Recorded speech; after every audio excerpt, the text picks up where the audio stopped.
कर दी जाती है। अब वो 30 साल के अंदर 31 साल में एक बच्चा पैदा हो जाता है, वो सारी उम्र अमीर नहीं हो पाएगा। क्यों? क्योंकि वो 36 साल का जब होता है, उसकी तनख्वाह अगर 25 थी तो 50 हो जाती है, मगर लाइबिलिटी बन जाती है 50,000 की। अगर तनख्वाह लाख होती है तो लाइबिलिटी 3 बच्चे पैदा हो जाते हैं, फिर तनख्वाह कम आने लगती है। हम हमेशा मर रहे होते हैं। और ये मैं आपको बताऊं, हमारे यहाँ क्या एक बड़ा उसूल है पाकिस्तान, हिंदुस्तान और बांग्लादेश में, बचत करो, बचत करो। जी। आप चीन जाए, जापान जाए, अमेरिका जाए, कोई बचत की बात नहीं करते। वो पता है क्या कहते हैं? हम्म। अपनी आमदनी को बढ़ाओ, अपना हम्म। काम करो, कुछ ऐसा करो कि पैसे कमाया जाए। हमारे यहाँ तो बचत बचत बचत बचत, कभी ये नहीं कहेंगे चलो यार हम अपनी आमदनी बढ़ाने का सोचते हैं। यार बत्तियां बंद कर दो, बत्ती 4 खोल दो, मगर कमाने लगो ना। हमारे पास कमाने भी, अच्छा जब आप बचत करते हैं जहनी तौर पर उसको टॉर्चर करके पागल बना देते हैं। तो आप हाँ बिजनेस के बिल्कुल। बारे में क्या सोचेंगे? आप काम के बारे में क्या सोचेंगे? आप क्रिएटिविटी के बारे में क्या सोचेंगे? आपके जहन में तो ये बत्ती बंद कर दूं बस, बिजली का बिल बस बहुत यही आ है। रहा है। और हाँ। यही हुकूमत का काम होता है कि जनाब बचत करें, बचत करें। अरे हम बचत, हमारी हुकूमत कमाने का नहीं सोचती है कि चलो हम्म। यार हम कारखाने डालते हैं, हुकूमती सतह पे गवर्नमेंट जॉब भी मिल जाएगा, काम भी होगा, तो हम अपनी हुकूमत अपने ही इदारों के पैसों से कमाएंगे, आवाम से टैक्स नहीं लेंगे। मगर हम्म। हमारी हुकूमत को भी कहा जाता है बचत करो, बचत करो। कंपनियां बैठ जाती हैं सारी, पीआईए जैसा हाल हो जाता है। फिर हम कहते हैं उसको भी भेज दो, सारे इदारे भेज दो, तो फिर हुकूमत चलेगी कैसे? फिर मजबूरी में आवाम से टैक्स लेते जाओ, टैक्स लेते बेड़ा जाओ। गर्क कर दिया तो टैक्स यही दे दे के। देखिए ना, आज 70% चीन में इदारे किसके हैं? हुकूमत के। 30% प्राइवेट ऑर्गेनाइजेशन के। दुनिया का सबसे बेहतरीन इकोनॉमिस्ट, सबसे बेहतरीन इकोनॉमी उनके पास है। हमारे पास क्या है? हमारे इकोनॉमिस्ट भी बेकार है, इकोनॉमी भी बेकार है। क्यों? क्योंकि हमारे इकोनॉमिस्ट कहते हैं यार हमारे पास तो पैसे नहीं है, हमारे पास तो मसले मसाइल है। अगर आपके पास मसले मसाइल है और आप उनका हल नहीं तलाश कर सकते, तो फिर आप इकोनॉमिस्ट किस बात? आप डॉक्टर के पास जा रहे हैं और डॉक्टर कह रहे हैं कि भाई मैं इलाज नहीं कर सकता, तो फिर वो डॉक्टर किस काम का? तो हमें ये हम्म। अपने माशरे को तब्दील करना पड़ेगा।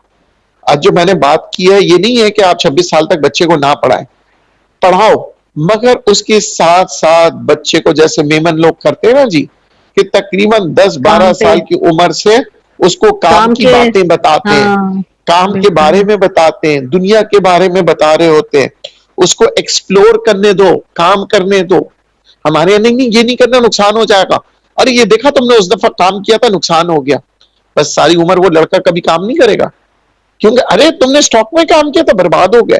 अरे तुमने वो बिरयानी की दुकान लगाई थी, याद है, तुम बर्बाद हो गए थे। वो करते कराते उसके पोटेंशियल खत्म करके फिर उसे कोलू का बैल बना के कहीं पे एक नौकरी करवाया, और वो उसी तरह वो सारा डरेगा कि नहीं भाई मैं 3 दफा कारोबार कर चुका हूं, मैं नुकसान करता हूं। अमेरिकन बच्चे कहते हैं कोई बात नहीं, लेट्स डू इट अगेन। तो हमारे यहाँ हम्म। बच्चों को ये हिम्मत दिलानी पड़ेगी हमें। अगर आप चाहते हैं चीन और जापान बने, तो फिर नौजवान नस्लों को चांस दें। बात वही दोबारा से मैं लेके आऊंगा, जहां जरदारी साहब सही है वहां उससे कई ज्यादा सही बिलावल साहब है। हम्म। क्यों? सही। क्योंकि हमें एक जनरेशन गैप निकालना होगा। हमें बड़े और बच्चों को मिल के काम करना होगा, अगर आप चाहते हैं। और आज अगर हम बात करते हैं सियासत की, तो मुझे बताइए ना, हम में से कौन है जो देखता है कि कैंडिडेट किस तरह से काम कर रहा है, कैंडिडेट का बैकग्राउंड क्या है? हम तो सिर्फ देखते हैं या बल्ला या तीर या पतंग, इंसानों को तो हम देखते ही नहीं है। हम तो निशान के पीछे जा रहे होते हैं। और फिर मजे की बात ये, हम ऐसे बेवकूफ है, टीवी में जो 2 साल पहले जिनको गाली दे रहे होते हैं, फिर वही लोगों वो जो मिल जाते हैं, फिर वो इलेक्शन के टाइम फिर अलग हो जाते हैं। आप ऐसे ही मुझे है। बताइए कि क्या एमक्यूएम कितनी दफा सारे पार्टियों के साथ मिल चुकी है? बिल्कुल। ठीक है जी, आज भी हम एमक्यूएम के गुन गा रहे होते हैं। पीपल्स पार्टी कितनी दफा सारी पार्टियों के साथ मिल चुकी है, फिर भी हम बेवकूफ बनते हैं। पीटीआई कितनी दफा सारे पार्टियों के साथ मिल चुकी है, ठीक है ना, फिर भी हम कहते हैं। यानी हमारे सोच पता नहीं किधर जाते हैं। हम नए लोग क्यों नहीं तलाश करते हैं, मगर हम बेवकूफ हैं। हम कभी ये नहीं कहते कि भाई यही पीटीआई के जो बानी थे, नवाज शरीफ साहब के दोस्त थे, क्रिकेट खेलते थे, उनसे जमीन लेके उन्होंने अस्पताल बनाया, फिर उनसे पैसे लिए, उनसे प्रोजेक्शन लिया, फिर उन्हीं को गाली देना शुरू किया। फिर उनके बाद हुकूमत में जब जा रहे थे, जाते जाते उन्होंने कहा कि जनाब हम जो है वो पीटीआई जो है पीपल्स पार्टी के साथ भी मिलने को तैयार हो गई थी। यही एमक्यूएम का हाल था। एमक्यूएम कहते थे कि नवाज शरीफ चोर है, फिर नवाज शरीफ के दोस्त पीपल्स पार्टी चोर है, हम तो वो तो वडेरे हैं, फिर पीपल्स पार्टी अगर वो वडेरे है तो फिर आप उन्हीं वडेरों के साथ रहे। मुझे बताइए कौन सी ऐसी पार्टी है जिनके मैं कहूंगा कि हाँ वजूद है और था। फिर हम आ जाते हैं मजहबी पार्टियों पे, तो फिर हमें डर लगता है कि यार ये तो मजहबी पार्टी है, वो एक्सट्रीमिस्ट ना हो जाए। चाहे जो भी जो मजहबी पार्टी हम कहते हैं ना कि चलिए ये लोग शरीफ है, जो है वो है, लोग अलग नहीं होते, बदलते नहीं, मगर हम भरोसा किस पे करें? और ये आलम सबके साथ हो रहा है। और फिर सियासतदान कहते हैं यार ये तो सियासत थी, मजबूरी थी, हमें हमारे पास मैंडेट नहीं था, हम ये करना चाहते थे। तो भाई क्यों, या हम बहुत बेवकूफ कौम है, हम हर चीज में कहते हैं। पीपल्स पार्टी कहती है हमें हुकूमत बनाना था इसलिए हम उनके साथ मिल गए। नवाज शरीफ कहते हैं हमें हुकूमत बनाना था इसलिए हम उनके साथ मिल गए। इमरान खान कहता है मैंने इसलिए इलेक्टेबल्स लिए क्योंकि मुझे हुकूमत बनाना था। तो भाई आप सबके उसूल तो खत्म हो गए ना।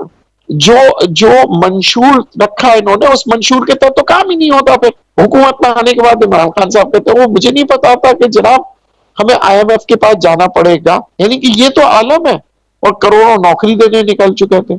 इसी तरह एमक्यूएम का ले लें, इसी तरह पीपल्स पार्टी का ले लें, जी हम मीठा पानी देंगे, समंदर के पानी को मीठा बना देंगे। एमक्यूएम कहते हैं हम कराची को चमका देंगे। आज तक न कराची चमका ना कुछ चमका। हाँ, लाशें जरूर गिरने लगी, बोरीबंद लाशें आने शुरू हो गए सब। और मुझे तो हैरत ये होता है हमारी आवाम पे कि जिनके पास मोटरसाइकिल है वो हाँ बार बार बेवकूफ बन गया। अभी दोबारा बनेगी देखिएगा, कोई पतंग के पीछे भागेगा, कोई तीर के पीछे, कोई बल्ले के पीछे। यानी कि हर इंसान कहीं ना कहीं जो भाग रहा होगा, कोई ये नहीं कहेगा कि भाई किसी का उसूल पसंद आदमी के पीछे भागे ना, जो कहता है कि नहीं जनाब ये चीज है, ये मेरा मंशूर है, मैं इसी के मुताबिक काम करूंगा। बेशक मुझे पार्लियामेंट में एक सीट मिले, मगर मैं अपने आप को नहीं बदलूंगा। मगर वो एक सीट वाला भी बिक जाता है, वो कहता है कि यार मिनिस्ट्री मिलेगी, बोला हाँ आ जाओ मेरे पास, उधर चला जाता। तो जब ऐसी कौम होगी तो फिर हम अल्लाह ना करे एक दिन फिर नाइजीरिया बन जाएंगे। हमारे यहाँ हमें अपने आप को तब्दील करना पड़ेगा। मैंने कहा ना, जो सियासतदानों के घरों में है वही हमारे घरों में चल रहा है। हम अगर दाल खा रहे हैं तो वो भी दाल खा रहे हैं, वो भिंडी खाते हैं हम भी भिंडी खाते हैं। हमारा ज़हन बदलना पड़ेगा हमें। बिल्कुल, माइंडसेट जो है ना उसे चेंज करना पड़ेगा। माइंडसेट, मुझे किसी ने कहा महंगाई है, मैंने कहा अच्छा आपने क्या किया?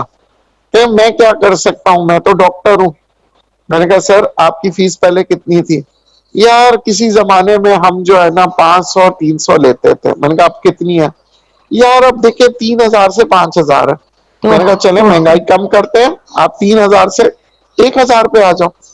यार गुजारा नहीं होगा नदीम साहब, हमारे को भी तो देखना है। मैंने कहा ये जो आपने कही है ये हर शख्स कर रहा है। अगर डॉक्टर कर रहा है, इंजीनियर कर रहा है, दुकानदार कर रहा है, दूध वाला कर रहा है, अंडे वाला कर रहा है, तो महंगाई कौन कम करेगा नीचे? मुझे बताइए कौन करेगा? अच्छा फिर हम बात करते हैं कि चलो जी हम करने को तैयार है। तो फिर हुकूमत भी किस तरह से कर रही है? हुकूमत भी तो बिजली कम करे, यानी शुरुआत कोई तो करे ना। लेकिन ये जो हुकूमत आई है इन्होंने पेट्रोल की कीमत कम की ना, वो विल था ना इनका। इन्होंने डॉलर की कीमत कम की ना, विल था।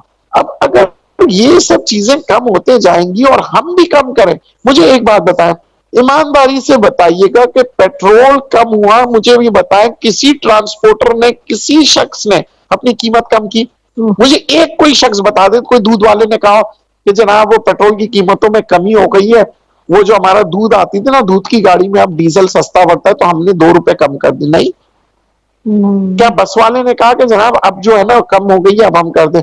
पानी के टैंकर जो पानी लाते हैं उन्होंने कम किया, और आप यकीन करें 5 रुपए का 2 रुपया ऊपर बढ़ता था और हर कोई ऊपर बढ़ा देता था। सर पेट्रोल की कीमत बढ़ गई है इसलिए हमने सब्जी महंगी कर दी है। सर पेट्रोल की कीमत बढ़ गई इसलिए दूध महंगा। सब यही बातें करते थे। आज मुझे बताइए कि 50 रुपए 40-50 रुपए पेट्रोल की कीमत में कम हुआ, कोई एक आइटम मुझे बता दे जिसके ऊपर 40 से 50 रुपए कोई चीज कमी आई या 5 रुपए की कमी